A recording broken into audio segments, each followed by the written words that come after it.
नमस्कार। आज हम भगवद गीता के एक बहुत ही दिलचस्प श्लोक पर बात करने वाले हैं। जी बिल्कुल, वो क्षण जब युद्ध बस शुरू ही होने वाला है कुरुक्षेत्र में। हाँ, माहौल एकदम तनाव भरा है और उसी बीच दुर्योधन अपने गुरु द्रोणाचार्य के पास जाते हैं। पहले वो पांडवों की सेना को देखते हैं, फिर अपनी सेना के बड़े बड़े नाम गिनाते हैं। भीष्म, कर्ण, कृप, अश्वत्थामा। जो जाने माने महारथी थे। बिल्कुल। लेकिन उसके बाद वो एक ऐसी बात कहते हैं जो आज हमारी चर्चा का फोकस है। जी। हमारे पास जो सामग्री है वो इसी श्लोक का विश्लेषण करती है। भगवद गीता पहला अध्याय 9वां श्लोक। श्लोक है, अन्ये च बहवः शूराः मदर्थे त्यक्त जीविताः नाना शस्त्र प्रहरणाः सर्वे युद्ध विशारदाः। हाँ, जिसका मोटा मोटा मतलब है कि और भी बहुत से शूरवीर हैं जो मेरे लिए अपना जीवन देने को तैयार हैं। वो सब अलग अलग हथियारों से लैस हैं और युद्ध में माहिर हैं। बिल्कुल। तो आज हम इसी श्लोक की गहराई में उतरेंगे, समझने की कोशिश करेंगे कि दुर्योधन के इन शब्दों का, खासकर उन अनगिनत सैनिकों के संदर्भ में जिनका नाम इतिहास में नहीं है, क्या मायने थे। जी चलिए शुरू करते हैं। तो सबसे पहली बात जो मुझे थोड़ी अलग लगी वो ये कि बड़े बड़े योद्धाओं का नाम लेने के बाद दुर्योधन कहता है अन्येच बहवः शूरा, और भी बहुत से शूरवीर। ऐसा क्यों? क्या ये सिर्फ गिनती पूरी करने के लिए था? नहीं, ये बहुत दिलचस्प पॉइंट है। देखिए, इससे ठीक पहले के श्लोकों में वो पांडवों के योद्धाओं का नाम लेते हैं, फिर अपनी तरफ के मुख्य सेनापतियों का भी, भीष्म, कर्ण, कृप वगैरह। हाँ, जिनका नाम सब जानते थे। जी, वो जाने पहचाने चेहरे थे। उसके बाद जब वो कहते हैं और भी बहुत से शूरवीर, तो ये सिर्फ ये बताना नहीं है कि हमारी सेना बहुत बड़ी है। ये असल में सेना की गहराई, उसकी डेप्थ दिखाने की कोशिश है। गहराई आप कह रही हैं कि ये कि उनकी ताकत सिर्फ इन गिने चुने मशहूर नामों पर ही नहीं टिकी है।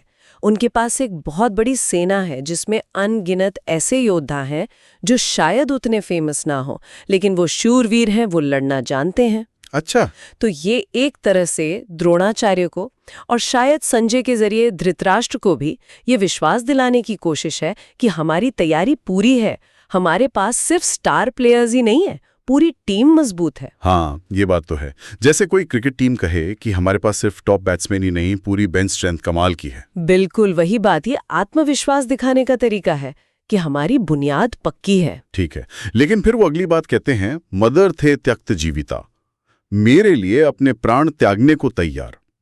ये तो बहुत बड़ा दावा है। क्या ये सिर्फ कहने की बात थी? ये वाक्य असल में बहुत पावरफुल है और इसके कई मतलब निकाले जा सकते हैं। पहली बात तो साफ है, ये सैनिकों का एक्सट्रीम डेडिकेशन, उनकी लॉयल्टी दिखा रहा है। और युद्ध में तो सैनिकों का मोराल, उनकी वफादारी, ये बहुत मायने रखती है। तो दुर्योधन ये जता रहे हैं कि मेरे सैनिक मेरे कॉज के लिए इतने समर्पित हैं कि जान भी दे देंगे। लेकिन क्या ये सच था? क्या हर सैनिक वाकई सिर्फ दुर्योधन के लिए लड़ रहा था, या ये उस जमाने का वो क्या कहते हैं एक तरह का क्षत्रिय धर्म था, राजा का आदेश मानना? ये थोड़ा पेचीदा सवाल है। देखिए, उस युग में राजा के प्रति निष्ठा, अपना धर्म निभाना, ये सब बहुत महत्वपूर्ण था। इसमें कोई शक नहीं। सैनिकों से उम्मीद की जाती थी कि वो राजा के लिए लड़ें। हाँ। लेकिन दुर्योधन का ये कहना कि वो मेरे लिए मदर थे, जान देने को तैयार हैं, इसमें एक पर्सनल टच है। वो इसे सिर्फ ड्यूटी नहीं बता रहे, बल्कि अपने प्रति गहरी वफादारी की तरह पेश कर रहे हैं। अच्छा। इससे उनका आत्मविश्वास तो झलकता ही है, पर शायद थोड़ी आत्म प्रशंसा भी हो, या फिर वो अपनी पोजीशन मजबूत कर रहे हो। ये भी हो सकता है कि वो द्रोण जैसे गुरुओं को, जिनके मन में शायद पांडवों के लिए सॉफ्ट कॉर्नर था, ये याद दिला रहे हो कि बाकी सेना तो पूरी तरह मेरे साथ है। हाँ, ये मुमकिन है। एक तरह का मनोवैज्ञानिक दबाव बनाने की कोशिश। जी। युद्ध से ठीक पहले अपने गुरु को ये मैसेज देना कि देखिए सब मेरे साथ हैं, एकजुट हैं। ये जरूर रणनीति का हिस्सा हो सकता है। बिल्कुल हो सकता है। अच्छा, अब श्लोक के अगले हिस्से पर आते हैं। नाना शस्त्र प्रहरणाः, यानी अनेक प्रकार के शस्त्रों से युक्त, और सर्वे युद्ध विशारदाः, यानी सभी युद्ध में माहिर। जी। यहाँ वो उन दूसरे शूरवीरों के स्किल्स की बात कर रहे हैं। हाँ, और ये बहुत महत्वपूर्ण बात है। दुर्योधन सिर्फ ये नहीं कह रहे कि मेरे पास बहुत सारे लोग हैं, वो कह रहे हैं कि ये लोग सिर्फ भीड़ नहीं है।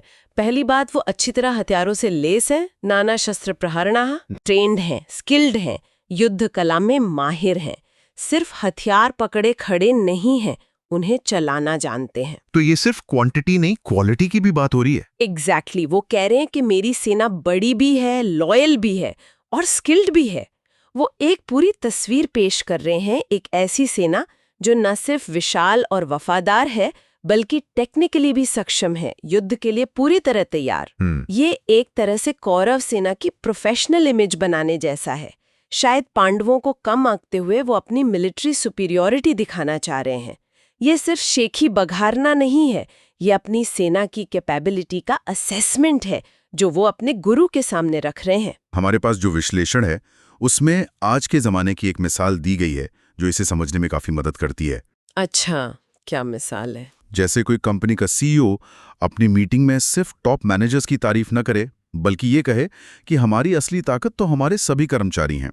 अलग अलग डिपार्टमेंट्स में जो लोग काम कर रहे हैं, जो शायद सामने नहीं दिखते पर अपने काम में माहिर हैं और कंपनी के लिए पूरी तरह कमिटेड हैं। हाँ, ये एनालॉजी बिल्कुल फिट बैठती है। ऐसा कहने से बाकी लोगों का हौसला भी बढ़ता है और कंपनी की एक मजबूत इमेज भी बनती है। बिल्कुल सही। जैसे कामयाब कंपनी सिर्फ अपने कुछ स्टार परफॉर्मर्स के दम पर नहीं चलती बल्कि हजारों कर्मचारियों के मिले जुले एफर्ट्स, उनके स्किल्स, उनकी लॉयल्टी से चलती है। उसी तरह एक बड़ी सेना की ताकत भी सिर्फ उसके सेनापतियों में नहीं होती। हाँ, वो ताकत हर सैनिक की क्षमता और उसके समर्पण में होती है। दुर्योधन चाहे उनके इरादे कुछ भी रहे हों, इस कलेक्टिव स्ट्रेंथ को, इस सामूहिक शक्ति को पहचान रहे थे और उसे जता भी रहे थे। वो कह रहे थे कि हमारी टीम में गहराई है, हर प्लेयर इंपॉर्टेंट है। लेकिन यहाँ एक सवाल मेरे मन में आ रहा है, क्या दुर्योधन सच में इन अनगिनत सैनिकों की उतनी कद्र करते थे या ये सिर्फ युद्ध जीतने के लिए जरूरी एक रिसोर्स मैनेजमेंट और मोरल बूस्टिंग का तरीका था? क्योंकि महाभारत की कहानी में आगे तो कई ऐसे मौके आते हैं जहां लगता है कि आम सैनिकों की जान की कोई खास कीमत नहीं समझी गई। ये बहुत वैलिड पॉइंट है। दुर्योधन का कैरेक्टर महाभारत में बहुत कॉम्प्लेक्स दिखाया गया है। वो एम्बिशियस हैं, ईर्ष्या भी है उनमें, और अपना लक्ष्य पाने के लिए वो किसी भी हद तक जा सकते हैं। हाँ, तो ये बिल्कुल संभव है कि उनका ये बयान पूरी तरह से स्ट्रैटेजिक हो, द्रोण को इम्प्रेस करने के लिए, अपनी सेना का मनोबल ऊंचा रखने के लिए और पांडवों तक ये संदेश पहुंचाने के लिए कि देखो तुम्हारी टक्कर कितनी मजबूत सेना से है। तो असली मकसद शायद सत्ता ही था और सेना बस एक जरिया। हो सकता है उनका असली मकसद शायद सत्ता पाना ही था और सेना उसका साधन थी। लेकिन ये भी सच है कि एक अच्छा लीडर, चाहे वो किसी भी मोटिवेशन से काम कर रहा हो, ये जानता है कि अपनी टीम की क्षमताओं को मानना और जताना जरूरी होता है, भले ही उसके पीछे का इरादा सेल्फिश ही क्यों ना हो। तो मतलब ये हुआ कि दुर्योधन की इन शब्दों को हम कई लेवल्स पर देख सकते हैं। जी, एक लेवल पर ये उनकी सेना की संख्या, उनके समर्पण और उनके स्किल्स का बयान है।